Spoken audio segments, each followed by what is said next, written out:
I arrived in January 2019, and I arrived to a situation, I think, where there'd been a lot of work done previously to try and sort of frame and focus the work of IEG around the strategic directions of the institution, which I thought was a very good place to be. And I saw a lot of effort to try and enhance the learning value of the products of IEG. But I also sensed that we hadn't yet fully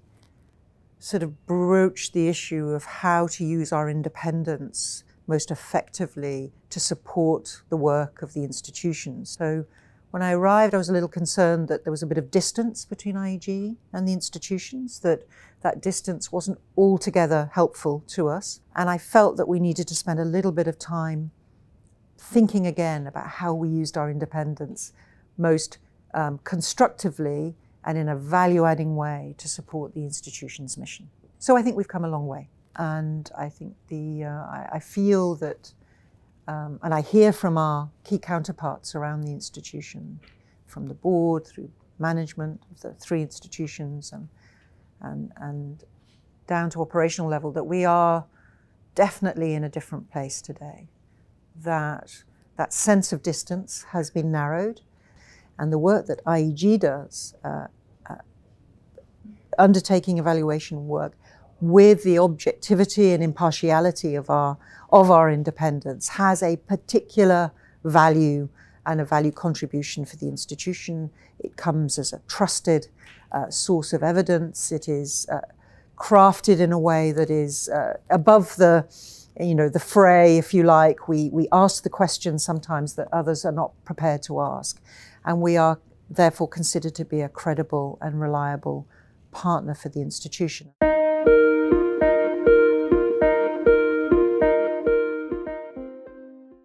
So our mandate in evaluation capacity development with our sort of borrowing countries of the World Bank Group is, to my mind, the most important forward agenda in a way for IEG. It is, and the Global Evaluation Initiative has been the sort of epitome of our commitment to this. It has been an opportunity to really, in a sense, put rocket launchers on this agenda and to sort of say, we're very serious about this. This is about building that coalition and building that capability, supporting the efforts of others to really bring evaluation into the center of evidence-based policy making around the world. But of course, GEI in the end will only be one part of a much bigger challenge. But I think it is a very bright star on the horizon, one which has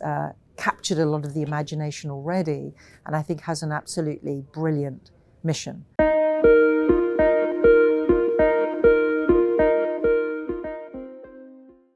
So I think the challenge for independent evaluation is to get the right balance between sticking with the longer term agendas that haven't gone away, that still require our attention, although in some sense crises do slightly change sometimes the perspective one has on those long-term challenges, but we need to keep our focus there, while at the same time being able to move swiftly and adapt quickly to the fact that there are a lot of questions emerging on our stakeholders, at the board particularly, that are to do with the current circumstances and how well the World Bank Group is responding, and how can we use our body of evidence much more effectively to